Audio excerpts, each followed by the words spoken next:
Hello, good morning 11th class students. Hope all of you are very fine at your home. As you know, today we are going to start our new chapter, chapter 9, sequence and series. बेटा chapter 8 आपका syllabus से delete हो गया है, so I am starting with chapter number 9. This chapter is sequence and series. ये chapter आपके लिए नया नहीं है, इसके कुछ concepts आप पहले ही 10th class में पढ़ के आए हैं. So first of all, I am writing out the definition. पहले हम देखते हैं कि सीक्वेंस आप किसको कहेंगे हो. What is a sequence? तो सीक्वेंस किसको कहते हैं बेटा? देखिए, a sequence is an arrangement. A sequence is an arrangement. किस चीज की अरेंजमेंट है? It is an arrangement of numbers according to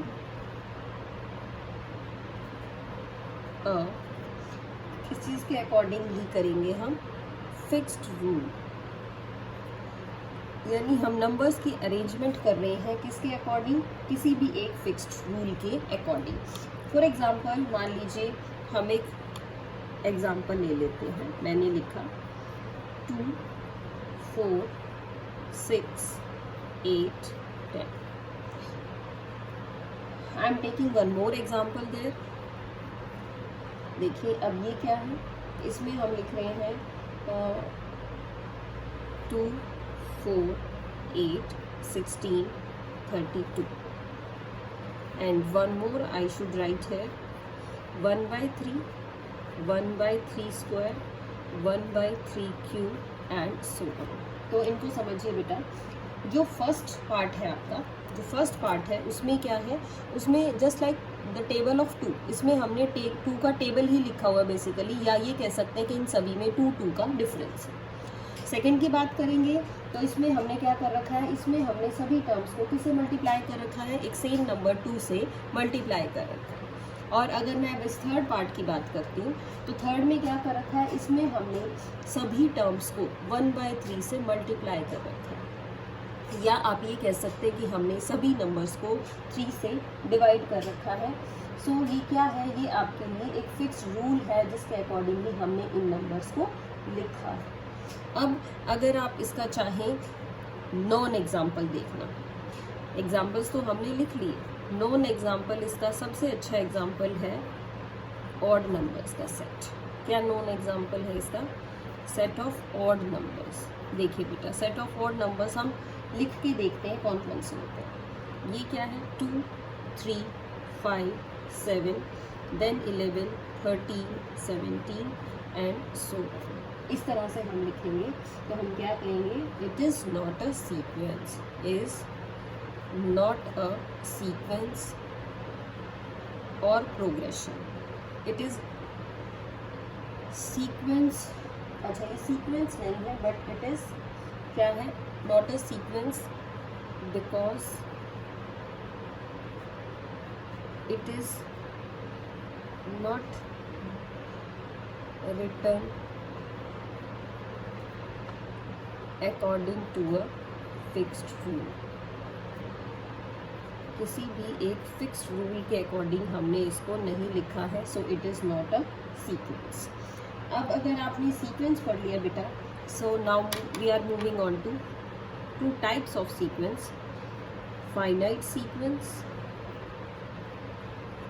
and infinite sequence.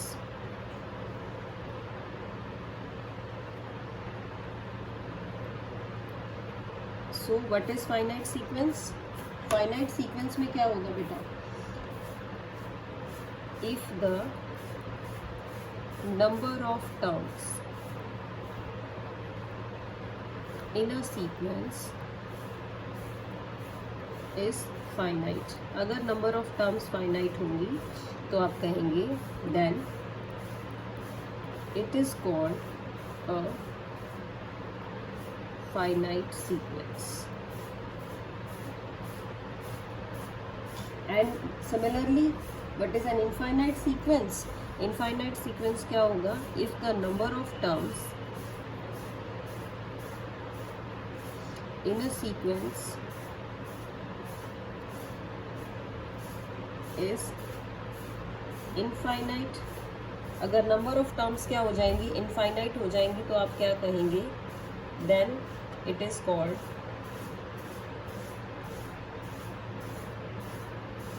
हम उसको कहेंगे इनफाइनाइट सीक्वेंस। जैसे कि ये जो सीक्वेंस मैंने लिखे हुए हैं ये सारे कैसे हैं, इनफाइनाइट सीक्वेंस है, because all of them have infinite number of terms here. अब एक और वर्ड पढ़ते हैं बेटा, सीरीज। सीरीज क्या, क्योंकि हम इसमें सीक्वेंस के साथ साथ सीरीज की भी बात करेंगे। चैप्टर का नेम ही है हमारा sequence and series. Now what is a series, चलिए सीरीज भी पढ़ लेते हैं। क्या होगा, the terms of a sequence, the terms of a sequence.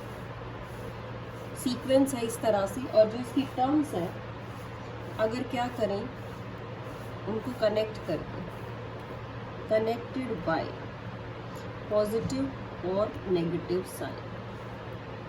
अगर किसी सीक्वेंस की टर्म्स को आप पॉजिटिव और नेगेटिव साइन के साथ कनेक्ट कर देते हैं, then they form a series. तो हम उसको क्या कहेंगे, सीरीज कहेंगे। फॉर एग्जाम्पल आप इसी को लिख सकते हैं 2 + 4 + 6 + 8 + 10। तो ये आपकी क्या बन जाएगी, सीरीज बन जाएगी। ठीक है, तो इस तरह से हम मेंशन करेंगे सीरीज को। तो बेटा सीक्वेंस क्या है, सीक्वेंस है आपका an arrangement of numbers according to a fixed rule. अपने नंबर्स को अरेंज किया है according to fixed rule, it is called a sequence. और सीक्वेंस के बाद अब हमने क्या पढ़ा कि सीक्वेंस आपकी क्या हो गई है, एक अरेंजमेंट भी बन गई है जिसके अकॉर्डिंग हम अपने नंबर्स को डिसाइड कर लेते हैं। अब हमने इसके बाद पढ़ा फाइनाइट सीक्वेंस, इनफाइनाइट सीक्वेंस। तो what is a finite sequence, finite sequence जिसमें फाइनाइट टर्म है, इनफाइनाइट सीक्वेंस जिसमें इनफाइनाइट टर्म्स है। उसके बाद हमने बात की है सीरीज़ की। सीरीज़ क्या है, सीरीज़ में आपको कहा गया कि अगर सीक्वेंस को कनेक्ट कर दें पॉजिटिव और नेगेटिव साइन के साथ, तो ये क्या बन जाएगी, आपकी सीरीज़ बन जाएगी। Now from this basic concepts I am going to start the exercise. Exercise 9.1 देखते हैं बेटा। 9.1 में बहुत इजी कॉन्सेप्ट्स हैं, आप बहुत ही आराम से इस 9.1 एक्सरसाइज के क्वेश्चंस को कर सकते हैं। So let us start, what type of questions are there in this exercise. So सबसे पहले तो लिखा हुआ है क्वेश्चन 1 to 6 में, तो आपको क्या निकालना है, क्वेश्चन 1 to 6 में आपको फर्स्ट 5 टर्म्स निकालनी है। Find the first 5 terms of the, इसकी निकालनी first 5 terms of the sequence. चलिए पहले एक बार फर्स्ट पार्ट ही देख लेते हैं। फर्स्ट है आपका an = n × n + 2। तो ये तो बेटा बहुत आराम से कर सकते हैं। पहली 5 टर्म का मतलब क्या है, n को 1 रखो, 2 रखो, यानी आप n को 1 रखेंगे तो क्या आ जाएगा, a1, यानी 1 × 1 + 2 मीन्स 3। n को 2 रख लीजिए, आप a2 निकाल सकते हैं, 2 × 2 + 2 क्या आ जाएगा, 2 × 2 + 2 8। n को आप 3 रखेंगे, a3 आ जाएगा, मीन्स 3 × 3 + 2 15। n को आप अगर 4 रख लेते हैं तो ये आएगा a4, means 4 × 4 + 2 and you will get 24। और एक और टर्म निकालनी है आपको, 5 टर्म्स हैं तो 5 रख लीजिए, a5, ये बनेगा 5 × 5 + 2 means 7 × 5 = 35। So in this way you can solve these questions बेटा। आप इजीली इन क्वेश्चंस को सॉल्व करके इनके नंबर्स फाइंड आउट कर सकते हैं। मैं एक 5th पार्ट और ले लेती हूँ, बीच वाले पार्ट्स आप आराम से कर पाएँ। 5th की जो टर्म है an, वो देखिए कैसे लिखी हुई है। an लिख रखी है -1 raised to the power n-1, और साथ में लिखा हुआ है 5 raised to the power n+1। इस तरह से आपको इसके टर्म्स निकालनी है। मेथड सेम ही है बेटा, कोई डिफरेंस नहीं है उसके अंदर। देखिए n को 1 पुट कर लीजिए आप। If you are putting n is equal to 1 तो क्या आएगा आपके पास a1 आ गया -1 रेज टू द पावर 1 -1 और 5 रेज टू द पावर 1 + 1 -1 की पावर 0, किसी भी नंबर की पावर 0 मीन्स 1 और 5 की power 2 means this term is 25। Now we are moving on to the second term, n की वैल्यू 2 तो a2 -1 raise to the power 2 -1 5 raise to the power 2 + 1। Solve कर लो जी। -1 की पावर 1 यानी कि -5 की power 3 means -125। n is equal to 3 तो आप निकालिए a3 -1 raise to the power 3 -1 5 raise to the power 3 + 1 यानी ये आ गया -1 का स्क्वायर और 5 की पावर 4 मीन्स 265।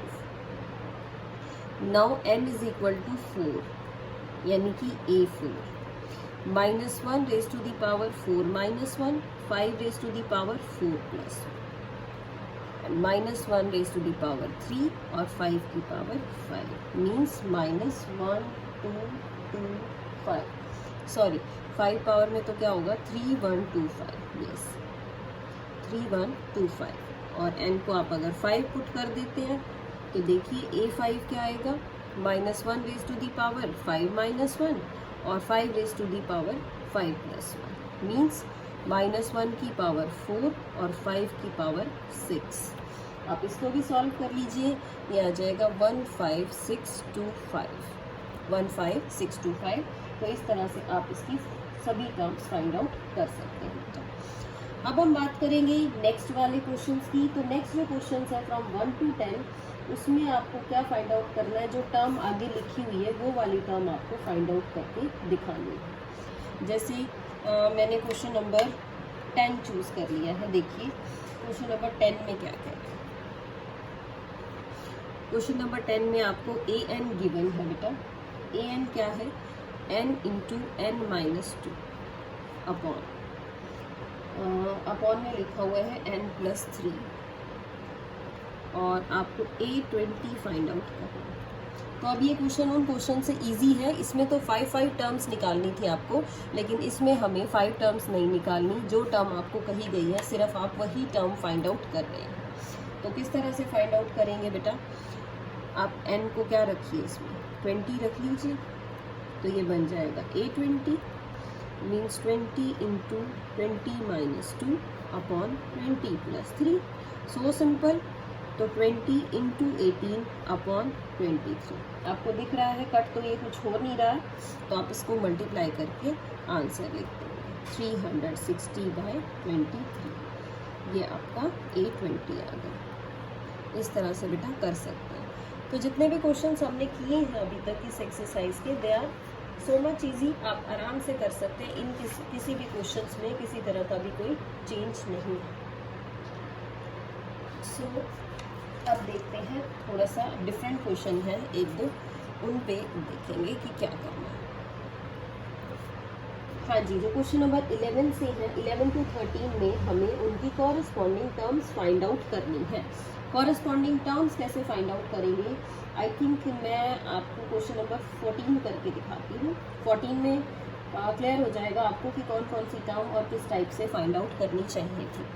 देखिए क्वेश्चन नंबर 14 क्या है।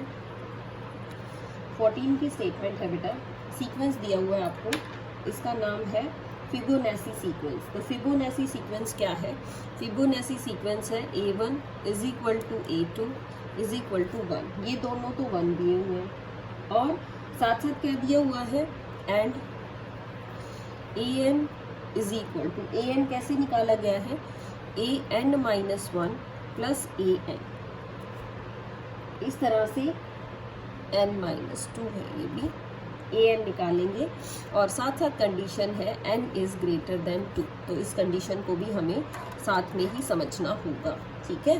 देखिए a1 और a2 दोनों 1 है, an कैसे निकला है an - 1 प्लस an - 2, यानी an जब निकलेगा जब उसकी पहले वाली दोनों टर्म्स को आप ऐड कर देंगे तो वो टर्म बनेगी। और कंडीशन ये है कि n हमेशा ग्रेटर देन 2 होना चाहिए। तो क्या फाइंड करना है, ये कह रहा है कि आप फाइंड करेंगे a n+1 upon an for n क्या क्या होना चाहिए 1 2 3 4 5। इस तरह से n की 5 टर्म्स के लिए आप इस क्वेश्चन में फाइंड आउट करेंगे। So let us move on to the answer. n को 1 पुट कर लीजिए बेटा, n को 1 पुट करते हैं इसके अंदर, तो क्या आएगा a2 अपॉन a1, यही बनेगा। अब a2 अपॉन a1 तो आपका बिल्कुल सिंपल है, द आंसर इज 1। ये आ गया आंसर आपका। अब देखते हैं आगे क्या करें। n को पुट करिए आप 2, पुट करो इसमें, ये आएगा a3/a2। अब a3 आना कैसे है, a3 तो यहाँ से पुट करके निकाल सकते हैं आप। a3 अगर यहाँ 3 है तो कैसे आएगा ये a2 + a1 अपॉन a2। इसको समझना बहुत ज़रूरी है। a3 आप कैसे निकाल रहे हैं, a2 + a1, a2 a1 दोनों आपके पास है बेटा, और ये आपका आंसर आ जाएगा। अब अगर आपको n3 पुट कर दें हम तो क्या बनेगा, ये बनेगा a4/a3। अब a4 का मतलब क्या है, a3 और a2 का सम डिवाइडेड बाय a3।